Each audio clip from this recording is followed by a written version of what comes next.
Hello everyone, আবারও চলে এসেছি নতুন একটি ব্লগ ভিডিও নিয়ে শুধুমাত্র তোমাদের জন্য।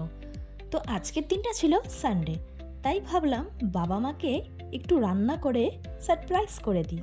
সেই জন্যই প্রস্তুতি অলরেডি নিয়ে ফেলেছি। এখানে অলরেডি কেটে ফেলেছি বেগুন, যার মধ্যে আমি এখন নুন, হলুদ আর সামান্য একটু চিনি মিশিয়ে এটাকে এখন ফ্রাই করব। ভাতের সাথে বেগুন ভাজা আমার ভীষণ ভালো লাগে। তোমাদের মধ্যে কার কার ভালো লাগে তারা একটু কমেন্ট করে জানিও। ব্যাস, এবার আমার বেগুনটা মাখানো হয়ে গেছে। এবার কড়াইটা গরম করে জাস্ট বেগুনগুলো ছেড়ে দেব গরম তেলে।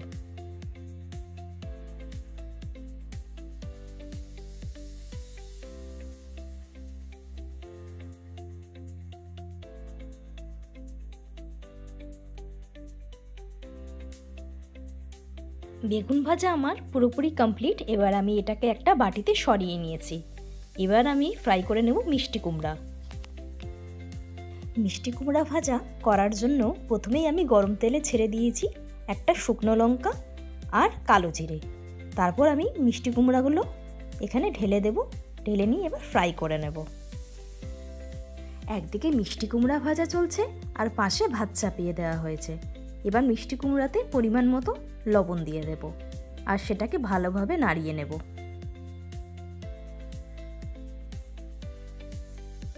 ব্যাস, আমার ভাজাভাজির পর্ব কমপ্লিট। এবার আমি সবগুলোকে একটা বাটিতে সরিয়ে নেব। এই রইল আমার মিষ্টি কুমড়া আর বেগুন ভাজা। আজকে বাজার থেকে আনা হয়েছিল রুই মাছ, তো সেটাকেই এবার রান্না করে ফেলবো। তো প্রথমেই আমি রুই মাছের মধ্যে পরিমাণ মতো হলুদ, লবণ আর একটু কাশ্মীরি মির্চ দিয়ে ফেললাম। এবার এটাকে ভালো করে মাখিয়ে ফ্রাই করে নেব কড়াইয়ে। কড়াইয়ে তেল গরম হয়ে গেছে। এবার পালা মাছগুলোকে একে একে তেলের মধ্যে ছেড়ে দেওয়ার। কেউ যদি আমাকে জিজ্ঞেস করে যে তোমার ফেভারিট হবি কি, তাহলে আমি একটা কথাই বলবো, সেটা হলো কুকিং। আমি সুযোগ পেলেই রান্না করে নিই। আমার ভীষণ ভালো লাগে রান্না করতে। আমার মতো কার কার ফেভারিট হবি কুকিং, তারা প্লিজ একটু জানিও আমাকে। মাছ ভাজা অলমোস্ট কমপ্লিট। এবার একে একে মাছগুলোকে তুলে নেব অন্য একটা বাটিতে। এবার মাছের ঝোলের জন্য আমি মিক্সিতে মশলাটা বানিয়ে নেব। এই মশলার মধ্যে আমি অ্যাড করেছি আদা, রসুন, পেঁয়াজ, কাঁচা লঙ্কা আর একটা টমেটো। ব্যাস, আমার মিক্সিতে পেস্ট করা কমপ্লিট।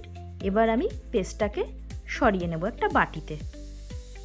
এবার মাছের ঝোলের জন্য কেটে রাখা ফুলকপি আর আলু একে একে এগুলোকে কড়াইয়ের মধ্যে ভেজে তুলে নেব আলাদা করে।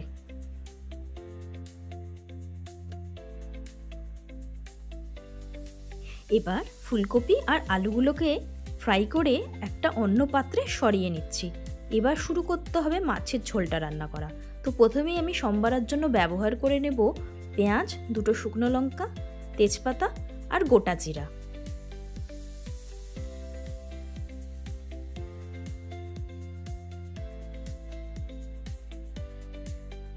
এবার এতে দিয়ে দেব কাটা পেঁয়াজটা এবং তার সাথে মিক্সার গ্রাইন্ডারে যে পেস্টটা বানিয়েছিলাম সেটা দিয়ে ফেলবো এবং ভালো করে এটাকে ফ্রাই করে নেব।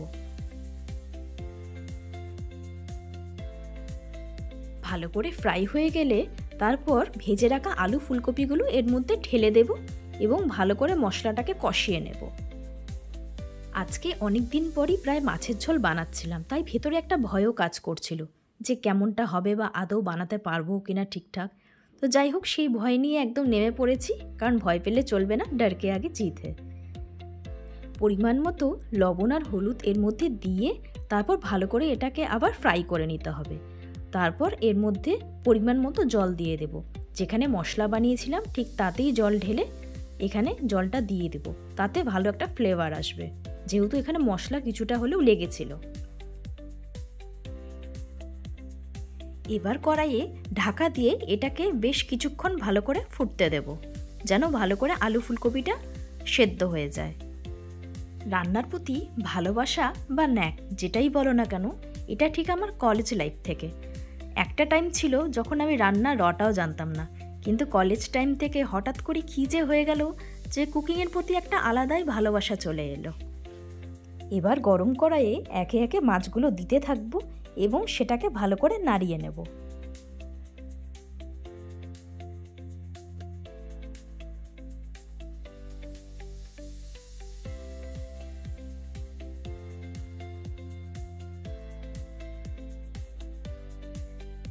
এবং সাথে অ্যাড করে দেব কিছু গোটা কাঁচা লঙ্কা, যাতে মাছের ফ্লেভারটা খুব ভালো আসে।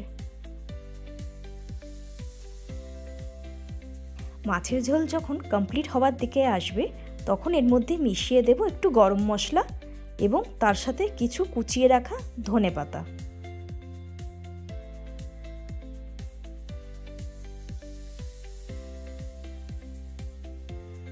রান্না কমপ্লিট করে প্রথমেই বাবা মাকে বললাম তোমরা আগে টেস্ট করো। তো সেখানে বাবা মা মেয়ের হাতে রান্না খেতে ভীষণ খুশি, আর তার সাথে মা তো রিভিউ দিল, হ্যাঁ খুব ভালো হয়েছে রান্না। যাই হোক, আমার যদি ভিডিও তোমাদের ভালো লেগে থাকে অবশ্যই লাইক, শেয়ার অ্যান্ড ফলো করে দিও। চলো ভিডিওটা এখানে এন্ড করছি, দেখা হবে নেক্সট ভিডিওতে।